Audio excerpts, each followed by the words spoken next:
Hello and welcome back to Bayside Stories. This is the first story that doesn't come from Elder Scrolls games.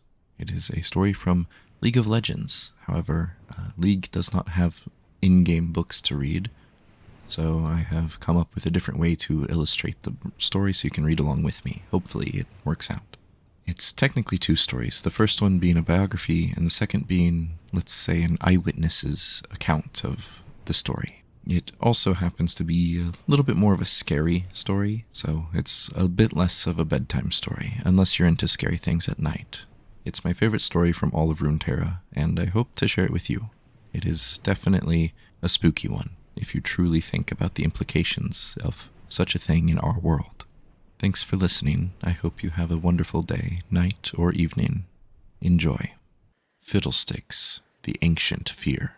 Long, long ago, in a tower by the edge of the sea, a foolish young mage summoned something into the world he was not prepared to control. What stepped before the boy was something older than recorded history, something darker than a yawning starless night, something the world had desperately tried to forget, and in an instant, the mage, the creature, and the tower itself were lost to all of time. At least, that's what the stories say. In the Freljord, children frighten each other around the fire with tales of a monster that raises itself from the untended graves in the ice, its body a shambling mass of helmets, bucklers, fur, and wood. In Bilgewater, drunken sailors trade accounts of something standing alone on a tiny, distant atoll, from which no one has ever returned. An old Targonian legend speaks of how a child of twilight stole the only joy from a ragged, whispering horror, while veteran Noxian soldiers prefer the fable of a lonely farmhand who was blamed for a poor harvest and fed to the crows, later returning to the world as a demon. Demacia, Ishtal, Piltover, Ionia, Sharima, in every corner of Runeterra, these myths persist, reshapen, spun, and passed down by countless generations of storytellers. Stories of a thing that looks almost human and stalks places thick with fear. But these are simply fables to frighten young children.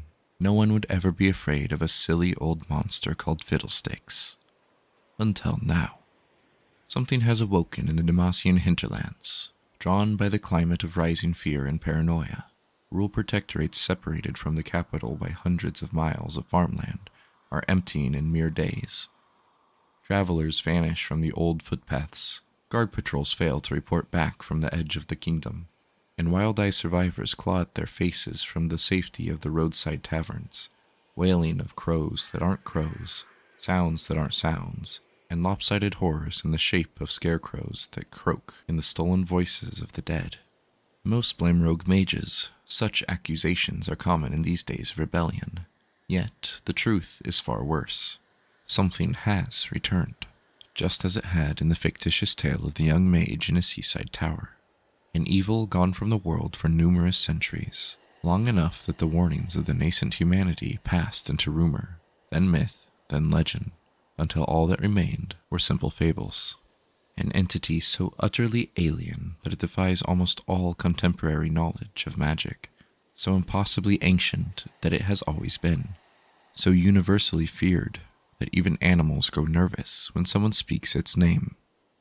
In the wake of this revival, another tale, nearly lost to memory, has seen a resurgence throughout the hinterlands. A legend of a great evil that has no form, no thoughts, and no understanding of the world it inhabits. Instead, it builds itself into the crude shape of those that fear it. The terror of all living things, given life in the first terrible scream of creation. A demon before demons were known. At least, that's what the stories say. But Fiddlesticks is real. Voices by Jared Rosen. 10 great kings took 10 great thrones. 9 crowns adored 9 heads, 1 left to scratch upon their mounds. The crows, alive and dead. Old Demacian poem. Author unknown. It started when old Hubbard, drunk out of his mind on stale mead and the dull memories of some battle he'd probably run from, locked himself in a shack just outside of Goldweld. Davel tried to break the door in, good neighbor as he was. But the miserable fossil had more strength than anyone could have anticipated, bracing his entire body against the entrance as he babbled about heights and spiders, and being pecked to death by birds. No one believed the man was being pecked to death by anything but a bottle. So, we all went home, assuming, as one does, that with a day to dry out, the ordeal would sort itself. Took only one night. First scream ripped across the village, like someone had pulled it out of Hubbard's open chest, followed by a second that was almost the same, but worse. It pitched higher, like rusty metal wrapped in burlap, in almost human words with almost human rhythm, until the baker's wife cried, "Mages!" and all hell broke loose. People arming themselves, the mayor, if that's what you could call the head of some hinterland pisshole, shooing whoever he could into the meeting hall, windows being boarded up in blind panic. The works. You've seen it 100 times, probably 200 since the claw hit up north. Regular folks going mad at the fairest hint of magic. Point is, that's around when everything went bad. But there's a bottom to bad, and what happened in Goldwell broke right past it. Don't believe me? Go for yourself. Goldwell ain't there no more. But I'm skipping ahead, and that ain't fair to Davil. See, Davil was a spy from back when the Freljord pacifications were still talked about, like there was honor in him, and he later served the crown as far out as Shurima and the Blue Flame Isles. The man had seen things. We're lucky out west, since the worst hinterlands have to offer are some stray raptors after the hatching season, and maybe a sun-cooked bandit or 3. But Davil knew what was out there, what could be out there, and he gathered up all the folk who were willing to listen and organized a peasant militia to bring those supposed mages to justice. His plan was simple. First light, we're all going on patrol, 2 by 2. No one alone. Military stuff, and that gives us hope. Gins us all up for a fight. For king and country, rah-rah Demacia, all that. Until the sun comes up, and a family's gone missing. Every one of them, 5 in all. Farmhouse torn to shreds, livestock slaughtered in their pens, doors all locked from the inside, windows all latched. They're gone. The mayor calls a meeting, but a pair of field hands don't come back in from the rows. When Davil calls for them, something calls back, but it isn't them. It sounds almost like them, like something is forcing words into almost the right shape. But that old, rusty cage sound keeps cutting through, squeaking and rattling and clicking like it can't help itself. Now people are afraid. Some hothead charges into the field with a sword in his hand. Gone. Another follows him. Gone. Blacksmith gets the wise idea. He'll ride all the way to Amberfall and call the guards. But the horse bucks him halfway down the old trade road, and something pulls him into the rows. Davil calls to see if he's all right, and that awful voice burbles out, saying it'll take the road to Amberfell and call the guards. Davil asks again, and it repeats, I'll take the old road to Amberfell and call the guards. There's something about it, like a pin twisting inside your head, poking through the meat into something darker underneath. I could see it on everyone's faces. Folks holding their kids close, backing away towards their homes, some just running.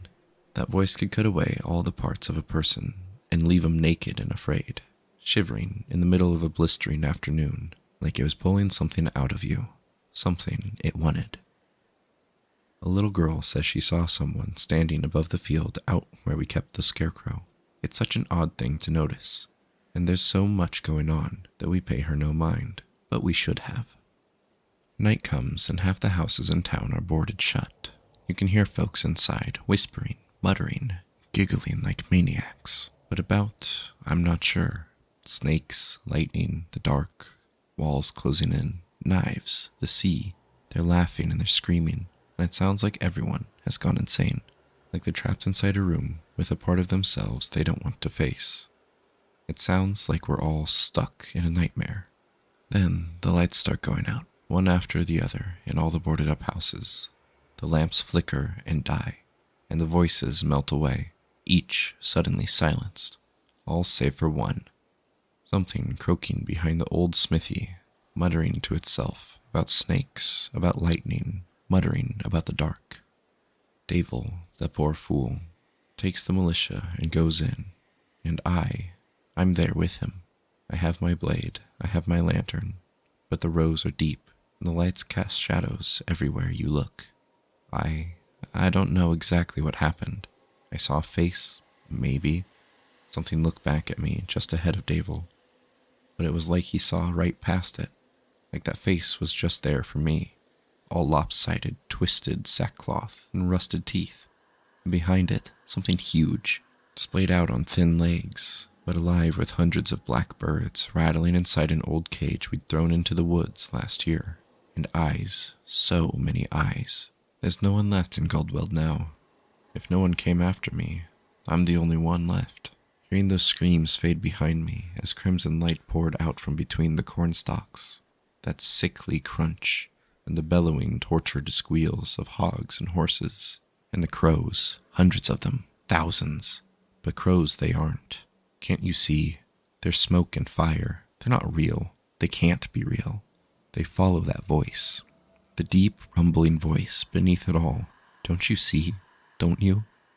Oh gods, Davil. I left him behind. I left him there in the rows with that horrible scarecrow. Everyone, they're all dead. Gods, it must have followed me. Once it tastes your fear, once it knows you, it never lets you go. It won't let you go. It won't. What's that voice? Can you hear it? You don't hear it? Davil?